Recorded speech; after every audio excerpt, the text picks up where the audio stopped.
बस स्कूल के उस बूढ़े मास्टर से तलवारबाजी में थोड़ा अभ्यास करना चाहता था, लेकिन बात इतनी बढ़ गई कि खुद अकादमी के प्रिंसिपल दौड़ते हुए आ गए।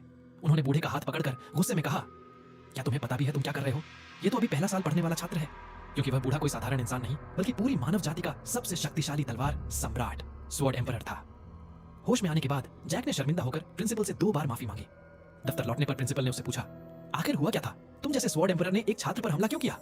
लगभग 100 वर्षों की दोस्ती में उन्होंने कभी जैक को सॉरी कहते नहीं सुना था।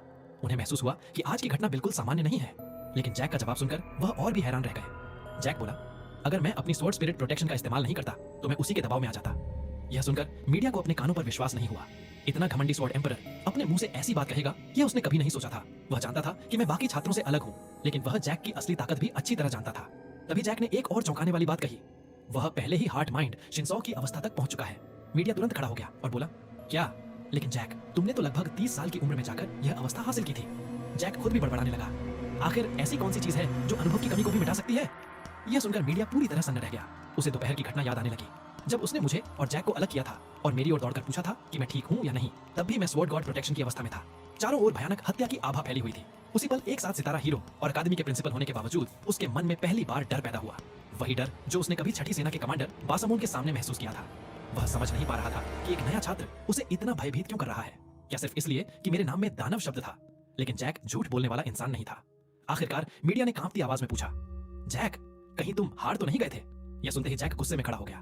बिल्कुल नहीं, चाहे स्वॉर्ड डेमन कितना भी प्रतिभाशाली क्यों ना हो, अभी वह मेरा मुकाबला नहीं कर सकता। ऊपर से उस समय मैं पूरी तैयारी में भी नहीं था। मीडिया हंसते हुए बोला, अरे तुम ही तो हमेशा कहते थे कि असली योद्धा हथियारों का बहाना नहीं बनाते। अब खुद कह रहे हो कि पूरी तैयारी नहीं थी। जैक गुस्से से कांपने लगा, लेकिन उसके पास जवाब नहीं था। कुछ देर बाद कमरे के अंदर से दोनों की लड़ाई की आवाजें आने लगी। रात को मैं बिस्तर पर लेटा पूरे दिन की लड़ाई के बारे में सोच रहा था। अंत भले ही ठीक रहा हो, लेकिन डर अब भी बाकी था। मैंने स्वॉर्ड गॉड प्रोटेक्शन को उसकी सीमा तक इस्तेमाल किया, फिर भी स्वॉर्ड एम्परर पर पूरी तरह हावी नहीं हो पाया। तभी मुझे एहसास हुआ कि मानव जाति का सबसे शक्तिशाली योद्धा आखिर कितना भयानक है। अगर मीडिया बीच में नहीं आता तो शायद मैं पूरी तरह घायल हो जाता। इस लड़ाई से मुझे यह भी समझ आया कि स्वॉर्ड एम्परर असली लड़ाकू है। फिर मेरा ध्यान उस रहस्यमय जगह पर गया जिसे हार्ट माइंड कहा जाता है। उसे खुद अनुभव करने के बाद मेरे मन में अजीब सी भावना पैदा हुई। मैं अपने पिछले जीवन में गेम खेल चुका था, इसलिए जानता था कि हार्ट माइंड केवल उन लोगों को मिलता है जिनकी किसी हथियार पर महारत और समझ अपने चरम पर पहुंच जाती है। 21 साल की उम्र तक मैं 20 साल से चाकू चला रहा था और अंत में पूरे देश का सबसे महान चाकू देवता कहलाया था। जब भी मैं स्वॉर्ड गॉड प्रोटेक्शन का इस्तेमाल करता, मेरी एकाग्रता मेरी सामान्य समझ से भी कहीं आगे निकल जाती थी। ऐसा लग रहा था कि मेरा वर्तमान जीवन और पिछला जीवन एक दूसरे में घुल चुके हैं। मैंने अपनी तलवार को देखा और फैसला किया कि अगर मैं केवल कहानी बदलने के डर से भागता रहूंगा तो हालात और बिगड़ेंगे। बेहतर होगा कि मैं जो कर सकता हूं वही करूं और एक एक कदम आगे बढ़ूं। मैंने हार्ट माइंड को अपनी इच्छा से नियंत्रित करने की कोशिश की। पहले मन को पूरी तरह शांत किया, लेकिन कुछ नहीं हुआ। फिर अपनी सारी एकाग्रता तलवार पर केंद्रित कर दी। अगले ही पल मैं एक अलग दुनिया में पहुंच गया। लेकिन जैसे ही मैंने उस जगह में कदम रखा, चारों ओर दरारें पड़ने लगीं। आसमान फटा और एक विशाल हाथ बाहर निकला। वह धीरे धीरे मेरे पीछे आया और मेरे तलवार पकड़ने वाले हाथ को हल्के से छू गया। उसी क्षण एक रहस्यमय शक्ति मेरी बांह से होती हुई तलवार में समा गई। मैंने तुरंत तलवार की ओर देखा, लेकिन वह धीरे धीरे गायब होने लगी। केवल उस दुनिया में ही नहीं, बल्कि वास्तविक दुनिया में मौजूद तलवार भी उसी समय मिटने लगी। इसी दौरान अकादमी के एक गुप्त कमरे में कई बुजुर्ग परिषद सदस्य बैठक कर रहे थे। क्लैडी बोला, हमें उस विशेष छात्र स्वॉर्ड डेमन की तुरंत जांच करनी होगी। एक बुजुर्ग ने विरोध करते हुए कहा, लेकिन इसके लिए दानवों का इस्तेमाल नहीं किया जा सकता, वे इंसानों के दुश्मन हैं। दूसरे ने कहा, जब खतरनाक लोगों को तुरंत खत्म करना जरूरी हो तब यह बात मायने नहीं रखती। एक और सदस्य बोला, क्या बहादुर का उम्मीदवार रेवेन नहीं है? तो फिर क्या स्वॉर्ड डेमन भी उम्मीदवार है?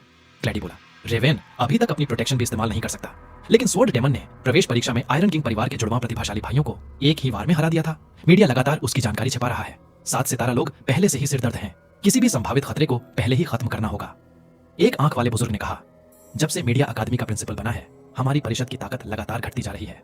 अब पूरी दुनिया सिर्फ 7 सितारों को देखती है और हमें बेकार बूढ़े समझती है। अगर भविष्य में असली हीरो प्रकट हो गया तो हमारी सत्ता पूरी तरह खत्म हो जाएगी। इसीलिए जो भी हमारे लिए खतरा बने उसे हटाना ही होगा। आखिर में बीच में बैठे सफेद कपड़ों वाले बुजुर्ग ने आदेश दिया, अभी तुरंत एडिटोरे परिवार को संदेश भेजो। दृश्य बदलकर लोहार की दुकान पर पहुंचता है। जैसे ही हथौड़ा जमीन पर गिरा, मेरा पूरा शरीर गुस्से से कांपने लगा। नसें उभर आईं और आंखें लाल हो गईं। सामने लोहार डर के मारे पीछे हटते हुए बोला, बेटा मुझे माफ कर दो। मैं इतना गुस्से में इसलिए था क्योंकि कुछ दिन पहले मैंने उसे अपनी खास तलवार मुरासामे को अपग्रेड करने के लिए दी थी, लेकिन उसने उसे बदलकर एक साधारण सेकेंडरी तलवार बना दिया था। मैंने सोचा, अब सब खत्म हो गया। क्या मैं सचमुच अपनी किस्मत से कभी नहीं बच पाऊंगा? मुझे अब समझ आने लगा था कि यह भाग्य कोई बाहरी ताकत नहीं, बल्कि पहले से ही मेरे खून, मांस और हड्डियों में बस चुका है। मेरी हर सांस, हर फैसला मानो पहले से लिखी हुई कहानी का हिस्सा था। मैं धारा के विपरीत तैरने की कोशिश कर रहा था, लेकिन शायद वही कोशिश मुझे उसी अंधेरे भविष्य की ओर ढकेल रही थी जिससे मैं बचना चाहता था। शायद विरोध करने का विचार भी पहले से लिखी हुई पटकथा का ही एक अध्याय था।